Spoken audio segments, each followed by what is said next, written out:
আসসালামু আলাইকুম। সবাই কেমন আছেন? আশা করি ভালো আছেন। আমিও ভালো আছি। আজকে আপনাদের এমন একটি ঘটনা শোনাবো যেটা আপনাদের শরীরে লোম দাঁড়িয়ে যাবে, আপনাদের গা শিরশির করবে। আসলে আমরা এত বড় একটা ভুল করেছি যে ভুলের ক্ষমা হয় না। তারপরেও আজকে মিডিয়ার সামনে আমি এসেছি যেন আপনারা ভিডিওটা বেশি বেশি করে দেখবেন এবং শেয়ার করবেন, এবং এরকম ভুল যেন আপনাদের মধ্যে যেন কেউ না করে।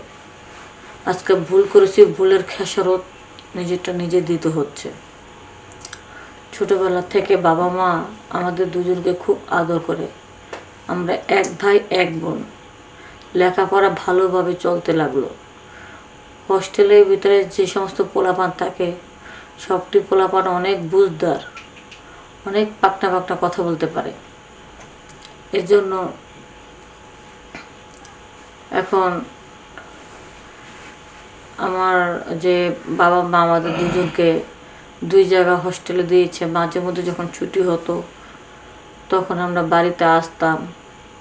আর আমাদের বেশি একটা থাকা পড়ে নাই দেখা বাড়িতে তেমনটা নতুন করে রুমের আয়োজন করে নাই।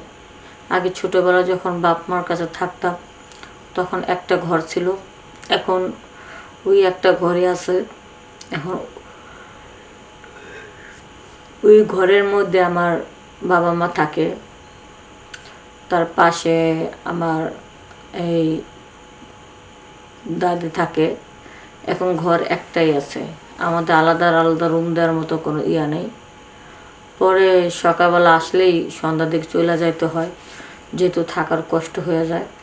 এখন এইভাবে বেশ কিছুদিন চলতে লাগে। পরে বর্তমানে ইন্টারনেট সার্চ দিলে তো অনেক কিছু বের হয়ে যায়। পরে আমার ভাইয়া একটা ডায়েরির নাম লেখে সার্চ দিয়েছিল, বের হয়েছে। হঠাৎ করে ও ইন্টারনেট ঘাঁটতে ঘাঁটতে, গুগলটা ঘাঁটতে ঘাঁটতে অন্য একটা কিছু বের করে ফেলে। তো অন্য কিছু বের করার ফলে আমার ভাইয়ের মনটা খুব নষ্ট হয়ে যায় যে এখন মেয়ে মানুষ খুবই দরকার।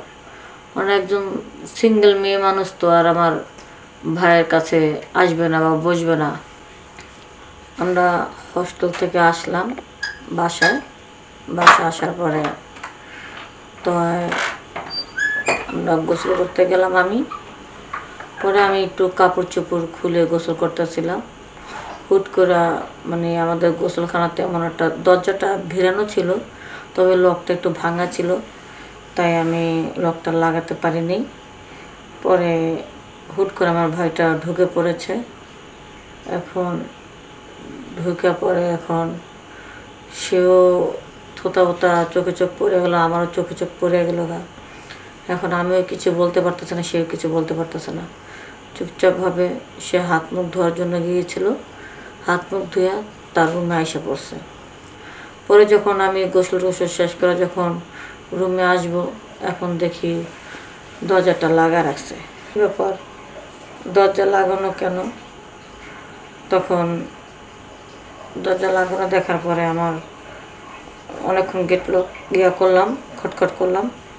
পরে দরজাটা খোলার পরে দেখতে পারলাম যে আমার ভাইয়ের চোখ টোক একেবারে লাল হয়ে গেছে। তখন আমি ভাবছিলাম হয়তো ঘুমের কারণে এরকম হয়েছে। তো আমরা তো দুজনে এক খাটের উপরে শুয়ে থাকি। পরে একসাথে আমরা শুয়ে রইলাম।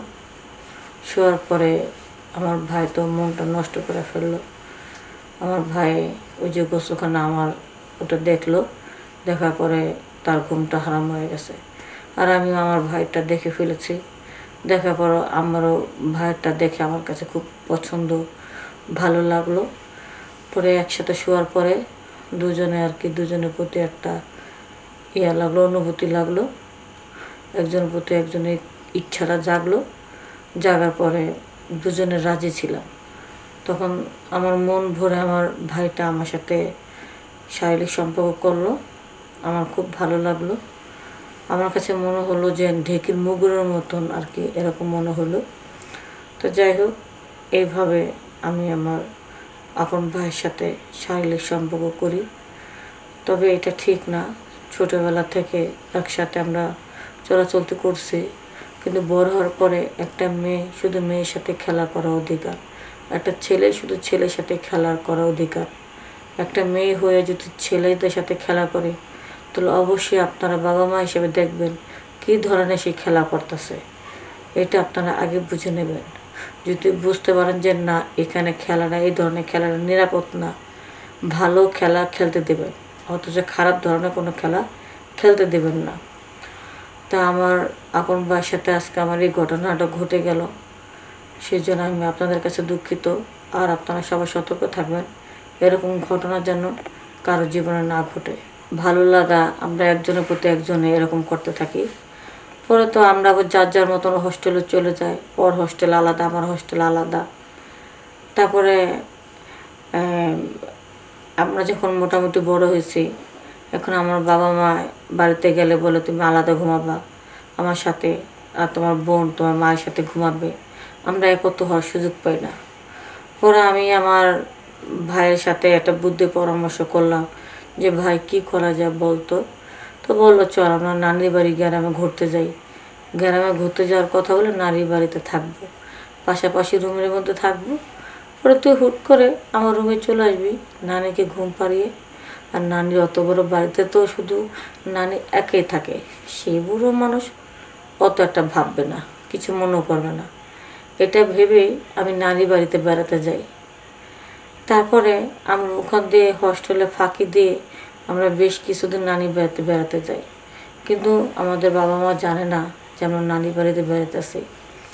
তো আমি আমার ভাইকে নিয়ে গ্রামের বাড়িতে মাছ ধরতে যাই, কেদার মধ্যে হাতে হাতে মাছ ধরতেছি। তবে এইভাবে মাছ ধরতে ধরতে ভাইয়ের ওটো আমি ধরে ফেলেছি। এখন তো ভাইয়ের তো ওটা নিয়ে মাছ ভেবে টানাটানি করতেছি। ভাই বলতেছে যে কী রে বোন, তুই ছাড় তো, এসব কী শুরু করতেছিস? আরে বেশি দিন থাকা যাবে না এখানে, বেশি দিন থাকলে মা টেনশন করবে আর বুঝে নেবে যে আমরা এখানে আসছি। তো এটা বলে তাকে তো আর আমি ছাড়তেছি না। সে তারপরও টাকি মাছ ভেবে আমি ওটাকে গর্ত থেকে বের করার খুব চেষ্টা করতেছিলাম, তবে গর্ত থেকে সে বের হচ্ছে না। সে আমার ভাইটা যখন উঠে দাঁড়ালো তখন দেখি যে এটা টাকি মাছ না, এটা হলো আমার ভাইয়ের নিজের টাকি মাছ। এখন আমি ভুলবশত আমার ভাই টাকি মাছ ধরে টানা হেঁচড়া করেছি। তা আপনারা ভুলবশত টাকি মাছ ধরে টানা হেঁচড়া করবেন না, টানা হেঁচড়া করে হয়তো এদের ক্ষতি হতে পারে। পরে যখন বাবা মা বুঝতে পারলো যে আমরা নানুর বাড়িতে চলে আসছি, তো আমি আমার বোনকে বললাম, বোন আমাদের যা হওয়ার তো হয়ে গেছে, আমাদের মধ্যে সম্পর্কটা নষ্ট করতে হবে, নয়তো কখন যে কার চোখে পড়ে যায় সেটা ঠিক নেই। তখন ভাইকে বললাম ঠিক আছে ভাইয়া, তোমার যেটা মনে হয় তুমি সেটা করো। পরের দিনকা আমার ভাই বোনের সম্পর্কটা একবার দূরত্ব নিয়ে গেলাম। তার সাথে আমি ফোন দিই না, যোগাযোগ করি না, এমনি খোঁজখবর রাখি, একই কাজটা সেই করে। তো বন্ধুরা, আমার জীবনের কাহিনী আজকাল তো আপনারা শুনলেন। আপন ভাই বোন মিলে এই সমস্ত কাজ করা ঠিক না, তারপরেও ভুলবশত করে ফেলেছি ক্ষণিকের সুখের জন্য। কত বড় একটা ত্যাগ স্বীকার করতে হলো। সবাই ভালো থাকবেন, সুস্থ থাকবেন, এরকম ভুল আপনারা কেউ কখনো করবেন না। আসসালামু আলাইকুম।